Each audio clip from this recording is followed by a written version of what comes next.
മഹാകിരാത രുദ്രയജ്ഞം 2024 പാഞ്ഞാൾ തോട്ടത്തിൽ മനയിൽ കിരാത രുദ്രയജ്ഞം 2024 മെയ് 7 മുതൽ 18 വരെ.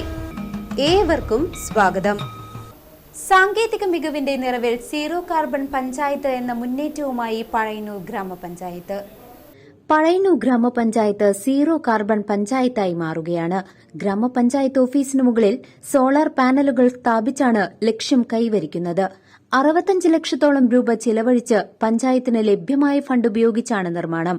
2014 മുതൽ സോളാറിൽ നിന്നും 7 kV കറന്റ് എടുത്ത് ഉപയോഗിച്ചു വരുന്നു. തുടർന്ന് 20 kV കൂട്ടി ഓഫ് ഗ്രിഡിലായി. കൂടാതെ സ്റ്റോറേജ് ഇല്ലാതെ നേരിട്ട് KECBക്ക് കറന്റ് കൈമാറുന്ന സംവിധാനത്തോടുകൂടി 25 kV ഓൺ ഗ്രിഡുമുണ്ട്. കറന്റ് സ്റ്റോർ ചെയ്തതിനു ശേഷം ബാക്കിയുള്ള ഇലക്ട്രിസിറ്റി KECBക്ക് നൽകുന്ന 10 kV ഹൈബ്രിഡ് സിസ്റ്റവും സോളാർ വഴി ഗ്രാമപഞ്ചായത്തിന് നിലവിൽ വന്നിരിക്കുകയാണ്. ആകെ 72 kVയാണ് കറന്റ് ലഭിക്കുക. ഗ്രാമപഞ്ചായത്തിൽ LED ലൈറ്റുകൾ, 5 സ്റ്റാർ റേറ്റിംഗ് ഉള്ള BLDC ഫാനുകൾ എന്നിവ വർക്ക് ചെയ്യുന്നുണ്ട്.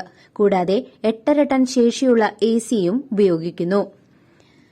പഴയന്നൂർ ഗ്രാമപഞ്ചായത്തിലെ കൃഷിഭവൻ, കുടുംബശ്രീ ഓഫീസ്, ഗ്രാമസേവകന്റെ ഓഫീസ്, NREGS ഓഫീസ്, അസിസ്റ്റന്റ് എഞ്ചിനീയറുടെ കാര്യാലയം തുടങ്ങിയവ സോളാറിൽ നിന്നുമുള്ള വൈദ്യുതി വഴി പ്രവർത്തിക്കുന്നു.